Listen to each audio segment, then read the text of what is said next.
어, 요새 환절기가 되다 보니까 감기가 많이 걸리는 것 같아요. 근데 감기 한번 걸리면 보통 한 일주일이면 되는 것 같아요. 병원에 가서 주사를 맞고 약을 먹으면 일주일 정도면 이 감기와의 싸움이 끝납니다. 이렇게 잘 잠깐 금방 끝나는 싸움이 있는 반면에 참 오랜 기간 동안 싸우는 일들이 또 있습니다. 저희도 저희 아이 때문에 오랫동안 지금까지 기도하는 기도의 제목이 있어요. 근데 참 들어주시지 않더라고요. 언젠간 들어주시겠지만 오랫동안 그 기도 제목을 가지고 나오고 있습니다. 또 그것뿐만 아니라 또 우리 집안에 믿지 않는 분을 위해서 또 기도하면서 이것이 기도가 제목이 돼서 지금까지 왔음에도 불구하고 아직까지 그 싸움이 이어져 가고 있어요. 건강의 문제도 그렇겠죠. 우리 성도님들 안에 뭐 가족 중에 아픈 분이 있으면 그 병과의 싸움. 우리 성도님들에게 가장 길게 느껴지는 싸움은 무엇일까요? 각자마다 다 싸움의 대상이 다 다르겠죠. 어떤 분은 카드 결제 그것과의 싸움인 분도 있어요. 또 어떤 분은 병원 검사를 앞두고 결과를 지켜보는 그 동안의 싸움이 또 있습니다. 또 가족 안에서 또 수년째 풀리지 않는 그 말 못할 갈등으로 인한 싸움이 또 있습니다. 제가 아는 집사님도 그 가족 안에서 형제들 간의 그 문제가 너무나 심각해서 지금까지도 한 20년 가까이 가족과 교류를 하지 않고 있는 집사님도 있습니다. 이렇게 각 사람들마다 처해져 있는 또 형편에 따라 그러한 문제들이 다 있습니다. 그러면서 우리가 항상 하나님 앞에 이러한 문제들을 가지고 나갔을 때 하나님 언제쯤 이 싸움을 끝내 주실까요? 하나님 언제 이 문제를 해결해 주실까요? 그날이 올까라는 마음조차 들 때가 있는데요. 바로 오늘 말씀 여호수아서 11장을 보면 우리에게 아주 희망을 주는 메시지가 있습니다. 오늘 11장을 보면 이런 구절이 있습니다. 여호수아가 그 모든 왕들과 여러 날 전쟁하였으나 여호수아가 여호와께서 모세에게 말씀하신 대로 그 온 땅을 점령하여 이스라엘 지파의 구분에 따라 기업으로 주매 그 땅의 전쟁이 그쳤더라. 오랫동안이라는 것이죠. 오늘 말씀을 붙들고 전쟁이 그친 그날 하나님께서 이루어 주실 그 약속을 함께 바라보았으면 좋겠습니다. 각자에게 있는 그 전쟁의 날이 끝날 때 하나님께서 어떠한 약속을 우리에게 주시는지 살펴보려고 하는데요. 오늘 말씀 여호수아 11장은 여호수아가 북부 지역을 정복한 그 마무리에 대한 이야기들이 나옵니다. 10장에서는 남쪽에 있는 연합하고 있는 남쪽 연합과의 전쟁이었다면 11장은 북쪽 이스라엘 그 북쪽의 그 지역을 정복한 것들에 대한 나열이 되어 있어요. 북부 연합군과의 전쟁이 11장 앞부분에서는 이루어지는데요. 11장 앞부분은 뭐 하솔왕 야빈을 중심으로 한 북부 연합군과의 싸움도 여호수아가 이기는 그 마무리, 그래서 전쟁이 다 끝나는 장면을 이야기하고 있습니다. 바로 오늘 우리가 읽은 여호수아서 11장 16절부터 23절은 북부뿐만 아니라 남부와 중부까지 포함한 전체 정복 전쟁의 요약이 바로 오늘 말씀입니다. 그래서 오늘 말씀을 가지고 여러 학자들은 이렇게 말해요. 16절과 17절에 이 지명들이 쭉 나오잖아요. 16절과 17절에 여러 지역이 나옵니다. 산지와 네겝과 고센과 평지와 아라바, 한락산과 바알갓 등등. 이것들은 남부, 중부, 북부 전체를 가리키는 한 장의 지도와 같다라고 이야기를 합니다. 그래서 23절은 뭐라고 얘기하냐면요, 그 온 땅을 점령하였다라고 말합니다. 이런 성들이 있었는데 그 성들을 다 점령했어. 그 성이 온 땅이었다라고 말합니다. 그리고 그 온 땅을 점령하여라는 말은요, 아직 점령하지 못한 부분이 남아 있음에도 불구하고 주된 그 저항 세력들은 다 꺾였다는 거예요. 전쟁이 다 끝나지 않았는데도 불구하고 전쟁이 이제 마무리가 됩니다. 왜냐면요, 이제 나머지 것들은 그냥 잠불 정도다. 그러니까 너희가 가서 싸우면 다 이겨. 그러니까 아주 굵직굵직한 싸움들은 다 끝내놓고 난 다음에 이제 각 지파별로 너희 지역에 있는 그 싸움은 너희가 해. 내가 이기게 해줄게. 이러한 하나님의 명령이 있습니다. 18절에 보면요, 아주 중요한 말이 나와요. 여러 날 전쟁하였다라는 말이 나오는데 많은 날들이라는 말이에요. 몇몇 주석가들은 갈렙의 나이를 계산할 때 약 7년 정도의 긴 전쟁이 있었을 것으로 예상을 합니다. 우리가 승갑북에 1장부터 11장까지 달려와서 한 1년 안에 전쟁이 다 끝났을 걸로 생각하지만요, 며칠, 몇 달 안에 끝난 전쟁이 아니었습니다. 꽤 긴 날 동안 많은 날들의 길고 지루한 전쟁이었다라는 겁니다. 그 정복전쟁이 하루아침에 끝난 전쟁이 아니라 수많은 전쟁들과 싸움들을 압축시켜서 나온 말씀이 바로 오늘 말씀이에요. 그 긴 전쟁의 결과를 성경은 이렇게 한 줄로 요약하고 있습니다. 오늘 말씀에서 보면요, 여호와께서 모세에게 말씀하신 대로 그 온 땅을 점령하여 그 땅에 전쟁이 그쳤더라라고 말합니다. 이스라엘 입장에서는 땀과 피와 눈물, 그리고 전쟁은 참 두렵고 공포스러운 겁니다. 지금 세계 곳곳에 전쟁이 일어나고 있는데요, 만약에 우리나라에서 전쟁이 일어나면 난 어떡할까라고 생각했는데 참 무섭고 두렵더라고요. 아주 힘들고 공포스러운 그러한 전쟁, 긴 시간들이었습니다. 그렇지만 하나님의 시선에서는 그 긴 시간, 그 싸움들이 바로 말씀하신 대로 이루신 약속이라는 아주 한 줄 요약이었습니다. 우리 각자의 삶에 기나긴 전쟁도 같은 날들도 이러한 날들도 마찬가지인 것 같아요. 여러 날 전쟁 위에 주시는 하나님의 말씀이 있습니다. 바로 오늘 18절 말씀에 보면요, 여호수아가 그 모든 왕들과 싸운 지가 오랫동안이라 라고 하면서 18절에 이렇게 나와요. 오랫동안이라는 말이 오늘 지친 우리에게, 삶에서 지친 우리에게 참 위로가 되는 말씀이 아닐까 싶습니다. 하나님이 그러면 왜 이 전쟁을 길게 끌고 가셨을까요? 하나님께서 한 번에 여리고성 전투처럼 그냥 딱 한 번에 끝내실 수도 있는데 하나님께서 그렇게 하시지 않아요. 꽤 긴 시간, 무려 한 7년 그 이상 되는 시간 동안 전쟁을 하게끔 만들어 주셔요. 왜 하나님께서는 단번에 끝내지 않고 전쟁을 길게 끌고 가셨을까? 그 이유를 종교개혁자들은 이렇게 한 5가지 정도로 요약을 합니다. 먼저는요, 첫 번째는 하나님께서 자연스러운 과정과 시간 속에서 하나님께서는 일하시는 분이시기 때문이다라는 거예요. 무조건 기적만 베푸시는 것이 아니라 하나님이 일하시는 것은요, 그냥 자연스러운 일상 속에서도 하나님께서는 일을 하세요. 자연스러운 하나님이 만들어 놓은 그 시간과 과정 속에서 하나님께서는 역사하시는 분이시라는 겁니다. 강한 성읍들 그리고 견고한 성들을 무너뜨리는 일은 사람의 눈으로 보아도, 사람의 능력으로 보아도 그건 하루아침에 하기 참 어려운 겁니다. 참 오랜 시간이 걸려야 할 수 있는 싸움이지요. 두 번째로 하나님께서 이렇게 길게 끌고 가신 이유는 이스라엘의 믿음과 인내를 연단하기 위해서 하나님께서 길게 두셨다라고 말합니다. 금방 안 되더라도 끝까지 약속을 너희는 붙들겠니?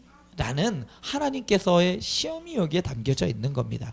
우리는 하나님께서 마치 도깨비 방망이처럼 램프를 문지르면 바로 일이 해결됐으면 좋겠다는 거예요. 내가 작정 기도잖아요. 40일 작정 기도를 해요. 그러고 나면 40일이 딱 끝나고 나면 그 일은 해결돼야 돼. 안 되면 하나님 응답 안 하시는 거예요. 하나님 내 기도 안 들으셨구나, 문제가 있구나, 이렇게 생각을 합니다. 그런데 하나님께서 이렇게 긴 시간 동안 이스라엘 백성들에게 그 정복 전쟁을 길게 끌고 가신 이유는 이렇게도 너희가 나를 신뢰하겠느냐? 이런 과정 속에서도 지치지 않고 낙심하지 않고 내 약속을 끝까지 붙들겠느냐라는 하나님의 믿음의 시험이 여기에 있었다는 겁니다. 그리고 세 번째로는 하나님은 오랜 전쟁 속에서 이스라엘 백성들에게 순종하는 것을 훈련시키기 위해서 하나님께서는 길게 끌고 갔습니다. 우리는요, 그 은혜는 잠깐 찰나의 은혜는 금방 잊어버립니다. 그런데 하나님께서 이런 긴 시간 속에서 이스라엘 백성들이 하나하나 순종해 나갈 때 그 땅을 점점 그에게 하나씩 주시는 과정을 통해서 순종할 때 하나씩 하나님께서 들어주시고 이루어 주시는 그 과정들을 보여주기 위해서, 마찬가지로 7년 동안 정복 전쟁을 했다라는 것은요, 공격만 했을까요? 아니에요. 수비도 했다는 겁니다. 방어도 했다는 겁니다. 7년이란 긴 전쟁 동안 공격뿐만 아니라 정복하는 것뿐만 아니라 이스라엘 백성들은 자기가 점령한 땅을 지키는 힘까지 갖추게 되었다는 겁니다. 또 하나님께서는 네 번째로는 하나님의 이스라엘 전쟁에서도 능숙한 민족으로 만들기 원하셨던 겁니다. 그냥 하나님께서 다 해주면 이스라엘 백성들이 어떻게 할까요? 나약한 자들이 되는 것이죠. 우리는 분명하게 상한 갈대가 맞습니다. 우리는 상한 갈대같이 연약한 존재들이고 우리는 꺼져가는 등불과 같은 존재들인데요, 하나님께서는 그렇게 꺼져가는 등불을 좋아하실까요? 아니에요. 우리를 꺼져가는 등불을 만드시기 위함이 아니라 활활 타오르는 횃불과 같은 존재로 만드시기 위해서 연단하신다는 거예요. 그리고 또 우리는 백향목같이 아주 든든한 건축물의 기둥과 같은 사람들이 되기 위해서 우리를 연단시킨다는 겁니다. 물론 하나님께서는 연약한 자들, 그러한 사람들도 긍휼히 여기시는 것뿐만 아니라 하나님께서는 그래도 내 자녀들이 그래도 이런 세상에서 거뜬히 이겨내는 그러한 연단의 과정을 통해서 다듬길 원하신다는 겁니다. 그리고 다섯 번째로 하나님께서 이렇게 전쟁을 길게 끌어가신 이유는요, 이렇게 어렵게 얻은 승리로 이 모든 영광이 나에게 있다? 아니에요. 하나님께서 해주셨구나, 하나님께서 이 모든 것들을 갖게 해주셨어 라는 그 고백을 더욱더 명확하게 해주시기 위해서 이렇게 전쟁을 길게 끌고 가셨습니다. 신명기 7장 22절에서도요 하나님께서는 이미 이렇게 말씀하셨습니다. 내 하나님 여호와께서 이 민족들을 내 앞에서 한 번 해요? 아니죠. 조금씩 쫓아내면 되겠다라고 이미 이야기하셨어요. 야, 내가 너희들 앞에서 이 민족들을 천천히 그냥 내보낼 거야. 한 번에가 아니라 잠깐이 아니라 여러 날 동안 이렇게 하겠다라고 하셨습니다. 우리 사랑하는 성도님들에게는 오늘 내 삶에 이런 질문이 혹시 있습니까? 하나님 왜 이렇게 오래 걸릴까요? 하나님 왜 이렇게 나를 돌아가게끔 만드나요? 조금만 좀 빨리 가게 해주시면 안 될까요? 그런데 여기서 한 가지 분명히 할 것이 있습니다. 전쟁이 길다고 해서 하나님의 약속이 흔들리는 것은 아니라는 겁니다. 여호수아 11장은 약속의 시작점을 기억하게 만듭니다. 아브라함 때에는 가나안 땅에서 가진 것이 그냥 무덤 하나뿐이었어요. 그런데 지금은 어떻게 됐죠? 그 땅에 전쟁이, 그 온 땅을 점령하였다라고 말할 수 있는 자리까지 온 거예요. 아브라함이 고센 땅을 떠나서 하란을 떠나서 이렇게 돌아올 때에 가나안 땅에 처음 들어서 베델에 돌을 쌓고 있었을 때 그는 나그네였습니다. 자기 땅이 하나도 없었어요. 그가 가지고 있는 것은 막벨라굴 하나밖에 없었어요. 무덤 하나밖에 없었습니다. 그런데 오늘 말씀에서는 어떻게 뭐라고요? 온 땅을 점령하였다라고 말씀하신 겁니다. 하나님께서 아브라함에게 하신 약속, 그리고 모세에게 다시 확인해 주신 그 약속이 여러 날 전쟁을 거쳐서 하나님의 말씀하신 대로 성취되었다라는 겁니다. 혹시 지금 우리 성도님들 중에 끝이 아니라 중간 정도에 와 계신 분들이 계십니까? 나는 항상 끝이 보이지 않고 맨날 중간쯤에 와 있는 것 같아. 검진 결과는 맨날 다음에 또 지켜보자. 저 이런 경우를 많이 봤어요. 저희 아이를 병원에 데리고 갔을 때 매번 다음번에 또 오세요. 6개월 후에 3개월 후에 오세요. 몇 개월 후에 끝을 안 내주고 매번 오래요. 그리고 또 자녀의 문제도 그렇고 재정력적인 문제도 마찬가지입니다. 맨날 빠듯하고 또 시원하게 뭔가 요새 주식이 그렇게 올라서 좋다고 하는데 나한테는 전혀 피부에 와닿지 않아요. 우리한테. 남들은 좀 경제자 사는 게 나아졌다고 하지만 우리는 나아지지 않고 사역의 열매가 눈에 잘 보이지 않고 그래서 인생이 여러 날 전쟁하였으나 라는 그 한 줄만 남아져 있는 그 뒤가 보이지 않고 맨날 싸움만 있는 그러한 인생처럼 느껴질 때가 있다는 거죠. 그렇다면 오늘 이 말씀을 마음에 새겨야 합니다. 하나님께서는 끝없는 전쟁터에 우리를 방치해 두는 분이 아니라는 말입니다. 하나님은 말씀으로 시작하신 일을 말씀하신 대로 마무리하시는 분이심을 믿으시기 바랍니다. 우리가 지금 싸우고 있는 전쟁은 하나님의 약속 안에서 어디쯤 와 있다고 느껴집니까? 어떤 분은 중간쯤 와 있는 분도 계시고 어느 분은 종착점쯤 와 있는 분들도 계십니다. 그렇지만 하나님 편에서는 이미 마지막 문장까지 다 쓰여져 있어요. 그 땅에 전쟁이 그쳤더라. 지금 당장 내 삶은 그치지 않았다도 하나님께서는 이미 그 마지막 문장의 마침표를 찍었다는 거예요. 두 번째로 전쟁은 치열해도 하나님의 승리는 가장 깊은 두려움까지 끊어낸다는 것을 기억하시기 바랍니다. 21절부터 22절을 보면 갑자기 한 집단이 등장해요. 뭐냐면요, 그때 여호수아가 가서 산지와 아낙 사람들을 멸절했다는 이야기가 나옵니다. 아낙 사람이 어떤 사람들입니까? 민수기 13장에 보면요, 이스라엘 정탐꾼들이 보고할 때 이렇게 말했던 바로 그 사람들입니다. 민수기 13장 33절에서 우리는 스스로 보기에도 메뚜기 같으니 그들이 보기에도 그와 같았을 것이니라. 그때 이스라엘 사람들은 뭐라고 생각했냐면 이거는 하나님이 도와줘도 안 돼. 저 사람들하고 싸우면 안 돼. 우리는 메뚜기 같아. 저 사람들하고 어떻게 싸움이 가능해. 그 두려움의 상징이었고 실패의 상징이었던 아낙 자손이 바로 아낙 사람들입니다. 그래서 주석가들은 말해요. 이스라엘의 사전에 이스라엘 사람들에게 이 아낙 사람이라는 것은 그냥 공포와 같은 말이었어요. 두려움과 같은 말이 바로 아낙 사람이라는 말이에요. 그 사람들 앞에 서면 우리는 두려웠고 떨었고 무서워했다는 말입니다. 그런데 오늘 본문 말씀에서 하나님께서는 이렇게 기록하게 하십니다. 여호수아가 아낙 사람들을 진멸하고 이스라엘 자손의 땅에는 아낙 사람이 하나도 남지 아니하였고 40년 전에 이스라엘을 마비시켰던 그 두려움이 지금은 잘려 나갔다라고 말하고 있습니다. 여기서 우리는 한 가지 중요한 메시지를 듣게 되는데요. 하나님이 이루시는 승리는 단지 눈앞의 전쟁만 이기는 승리가 아니라는 말입니다. 우리의 가장 깊은 두려움의 뿌리까지도 끊어내시는 승리가 바로 우리 하나님께서 주시는 승리라는 말입니다.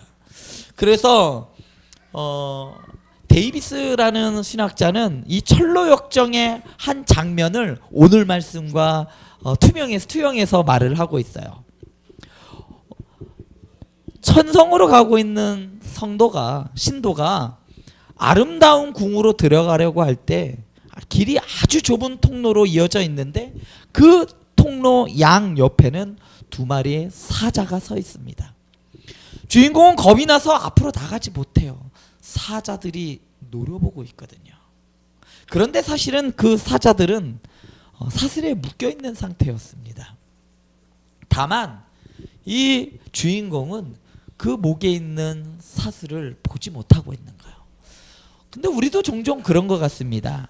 안악사랑 같은 두려움을 보면 우리는 정작 그 목에 매여 있는 사슬을 보지 못하고 사자만 본다는 겁니다. 문제만 보지 그 문제 뒤에 있는 하나님을 보지 못한다는 겁니다. 과거의 상처와 실패의 기억과 또한 우리 집안은 왜 원래 왜 그래 하는 이러한 체념들, 이러한 것들이 모두 우리에게 안악자손처럼, 안악사람처럼 느껴질 수가 있습니다. 혹시 성도님들에게 이 안악자손은, 안악사람은 무엇입니까? 성도님들의 그 깊은 마음에 그것을 꼭 붙잡고 있는, 나는 절대 못 바뀐다라고 느끼게 만드는 그러한 두려움은 무엇입니까? 오늘 본문은 이렇게 말합니다. 여호수아가 아낙 사람들을 멸절하고 이스라엘 자손의 땅에는 아낙 사람이 한 명도 남지 아니하였다. 지금 우리에게는 여호수아보다 더 크신 예수 그리스도께서 계십니다. 그분이 십자가에서 싸우신 전쟁은 죄와 사망과 심판과 사단과의 전쟁이었어요. 우리가 평생 싸워도 이길 수 없는 싸움을 예수님께서 단번에 감당하시고 이렇게 선언하셨습니다. 다 이루었다. 성도님들, 이것이 아낙 사람을 끊어버리신 하나님의 최후의 행동입니다. 우리가 여전히 싸우고 있는 그 많은 전쟁들, 사실은 이미 끝난 전쟁의 여파 속에서 흐르는 그냥 작은 전쟁일 뿐입니다. 전쟁의 성패는 이미 결정되었어요. 결과는 이미 정해졌다는 겁니다. 동계올림픽이 끝났는데 동계올림픽 그 영상을 보면서 아유 저거 지면 어떡할까 이러면 그 사람 그러는 분이 아직도 계신가요? 쇼트트랙 보면서 아유 저거 어떡하지 이미 금메달 땄는데 그 영상 하이라이트를 보면서 저거 어떡할까 가슴을 졸이는 사람이 어디 있냐는 겁니다. 없잖아요. 그 가슴 졸이면서 보고 있으면 무슨 생각이 들죠? 쟤 아픈가? 하나님께서 이러시는 것 같아요. 야 이미 다 끝났다니까. 내가 다 이루었다니까. 이미 죄와 사망과 심판의 그 사단과의 전쟁은 끝났는데 왜 두려워하고 있지? 왜 무서워하고 있냐라고 합니다. 내 죄가 너를 영원히 잡아두지 못한다는 이 결론은 이미 우리에게 선포되었습니다.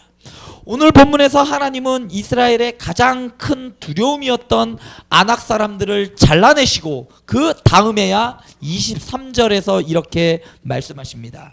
그 땅에 전쟁이 그쳤더라. 가장 깊은 두려움이 끊어질 때 비로소 참된 쉼이 우리에게 시작되는 겁니다. 23절은 이렇게 말해요. 23절은 여호수아가 여호와께서 몰세에게 말씀하신 대로 그 온 땅을 점령하여 이스라엘 지파의 구분에 따라 기업으로 주매 그 땅에 전쟁이 그쳤더라. 여기서 아주 중요한 표현 두 가지가 있습니다. 빨간 표로 해놨던 여호와께서 모세에게 말씀하신 대로, 그리고 그 땅에 전쟁이 그쳤더라. 첫 번째로는요, 승리의 비밀이 여기에 담겨져 있습니다. 성경은 전쟁의 승리를 여호수아의 탁월한 전략과 리더십과 이스라엘의 그 용맹함으로, 그리고 그들이 가지고 있던 무기가 너무나 뛰어났기 때문이라고 말하지 않아요. 계속 반복되는 문장이 있습니다. 여호와께서 모세에게 말씀하신 대로. 하나님의 그 약속의 신실하심이 바로 승리의 비결이란 말이에요. 우리가 죄와 사망과 우리 환경 가운데에서 승리할 수 있는 방법은 내 힘으로요? 안 된다는 거예요. 바로 우리는 눈앞의 일도 예측할 수 없습니다. 오늘 말씀은 바로 하나님의 말씀, 하나님의 약속. 내가 너를 승리하게 해줄게. 저 가나안 땅 내가 너에게 줬다고 얘기했잖아. 그 말씀을 신실하게 지키신 하나님 때문에 승리하게 되었다는 겁니다. 두 번째로 오늘 이 말씀에 두 번째 비밀은 쉼의 선언이 있었다는 겁니다. 전쟁이 그쳤더라라는 말은요, 이게 원어로 보면 전쟁이 그쳤더라 요 문장이 이런 의미가 아니라 그 땅이 전쟁으로부터 쉼을 누렸다라고 합니다. 더 이상 전투를 준비하지 않아도 되는 상태, 마음 놓고 땅을 나누고 집도 짓고 포도나무를 심을 수 있는 상태, 바로 안식, 쉼의 그림이 바로 여기에 전쟁이 그쳤더라라는 겁니다. 히브리서 4장은 여호수아가 준 쉼을 이렇게 해석합니다. 히브리서 4장 8절에 보면 여호수아가 그들에게 안식을 주었더라면 그 후에 다른 날을 말씀하지 아니하였으리라. 무슨 말입니까? 여호수아가 준 쉼은 진짜 안식의 예고편의 모형이라는 말입니다. 눈에 보이는 전쟁은 끝났지만 마음의 전쟁, 영적 전쟁, 죄와의 싸움은 계속되었다는 거예요. 그래서 성경은 말합니다. 그런즉 안식할 때가 하나님의 백성에게 남아있도다라고 히브리서 4장 9절은 말합니다. 여호수아는 우리를 지상 가나안까지는 데려다 줄 수가 있었습니다. 이스라엘 백성들을 가나안 땅까지는 데려가 줄 수 있었지만 우리 영혼 깊은 곳에 있는 죄의 짐, 정죄감과 두려움에, 죄의 두려움에서 오는 그러한 피곤함 등을 완전히 우리에게 쉬게 할 수는 없었습니다. 오직 더 큰 여호수아, 구원자 예수 그리스도만이 우리에게 참된 쉼을 주실 수 있는 겁니다. 그래서 예수님께서는 우리에게 이렇게 초대해요. 마태복음 11장 28절에서 수고하고 무거운 짐진 자들아 다 내게로 오라 내가 너희를 쉬게 하리라 라고 말한 겁니다. 여호수아서 11장 23절의 결론, 마지막 부분은 그 땅에 전쟁이 그쳤더라. 십자가에서 예수님께서 내린 결론은 이렇습니다. 다 이루었다. 여호수아에게 있어서 전쟁이 그친 날은 하나님이 모세에게 약속하신 그 약속하신 것을 끝까지 이루셨다는 증거였습니다. 우리에게 있어서 전쟁이 그친 날은 예수님께서 우리를 위해 죄와 사망과 심판의 싸움을 완전히 끝내신 날이라는 말입니다. 그래서 여러 주석가들은 이렇게 말합니다. 여호수아의 쉼은 예수 그리스도 안에서 주어지는 영원한 안식의 그림자다, 예표다라고 말합니다. 지금 우리가 누리는 것은 장차 올 영원한 안식의 섬국군과도 같아요. 그래서 우리는 이미와 아직 사이에 있는 것입니다. 이미 죄의 정죄에서는 우리는 해방되었습니다. 아직 그럼에도 불구하고 아직 죄의 유혹과 싸우는 현실은 남아 있어요. 이미 그리스도 안에서 승리는 확정되었습니다. 그렇지만 아직 오늘의 전쟁은 여전히 치열합니다. 그러나 결론은 변하지 않습니다. 그 땅의 전쟁이 그쳤더라. 그 인생의 전쟁이 그쳤더라. 이 문장은 예수 그리스도 안에 있는 모든 성도들의 미래에 대한 확신입니다. 미래에 대한 현재가 바로 이 얘기가 아니겠습니까? 모든 그리스도인의 싸움은 그치게 되어 있습니다. 오늘 19절에서 20절은 계속해서 볼 이 19절과 20절은 우리가 불편해할 수 있는 내용이 좀 담겨져 있어요. 기브온 주민 히위 족속 외에는 이스라엘 자손과 화친한 성읍이 하나도 없고 이스라엘 자손이 싸워서 다 점령하였으니 그들의 마음이 완악하여 이스라엘을 대적하여 싸우러 온 것은 여호와께서 그리하게 하신 것이라. 그들을 진멸하여 바치게 하여 은혜를 입지 못하게 하시고 여호와께서 모세에게 명령하신 대로 그들을 멸하려 하심이었더라. 마치 이 말씀은요, 하나님께서 그들의 마음을 완악하게 하셨다라는 말이죠. 이 말은 출애굽기에서 바로의 마음을 완악하게 하신 장면과 연결됩니다. 마치 이렇게 하면 좀 바로가 좀 억울한 거 아니야? 그 사람들도 하나님께서 의도적으로 그렇게 하신 거 아니야? 라고 볼 수도 있겠지만요, 하나님께서 그리 하신 게 아니라 그들의 죄가 그렇게 만든 겁니다.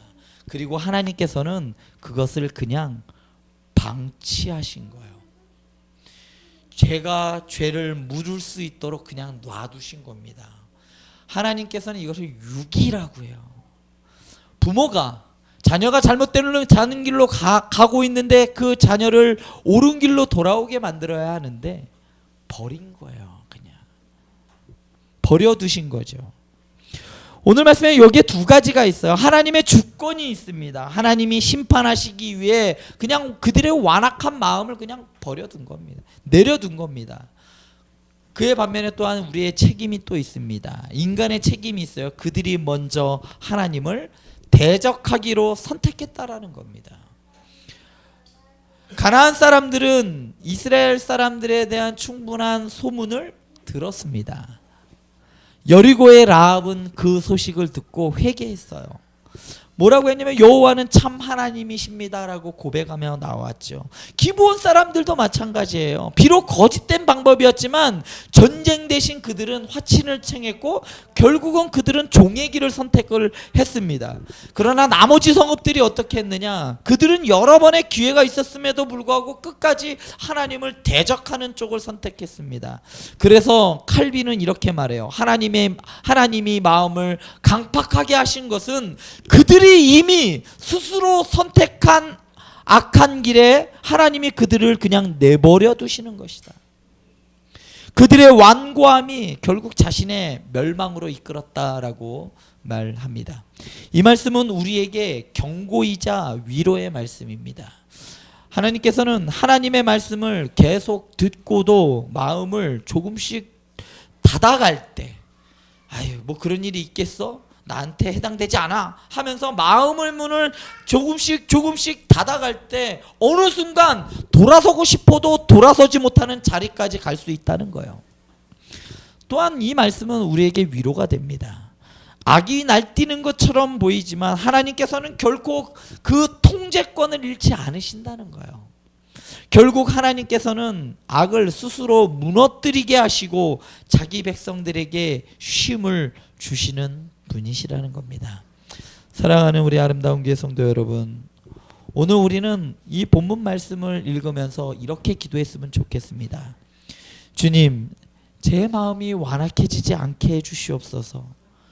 회개해야 할 때 회개하게 하시고, 굽혀야 할 때 자존심을 굽히게 하시고, 돌이켜야 할 때 머뭇거리지 않게 하여 주시옵소서. 지금 우리 성도님들의 인생에는 지금 어떤 전쟁들이 계속 이어지고 있습니까?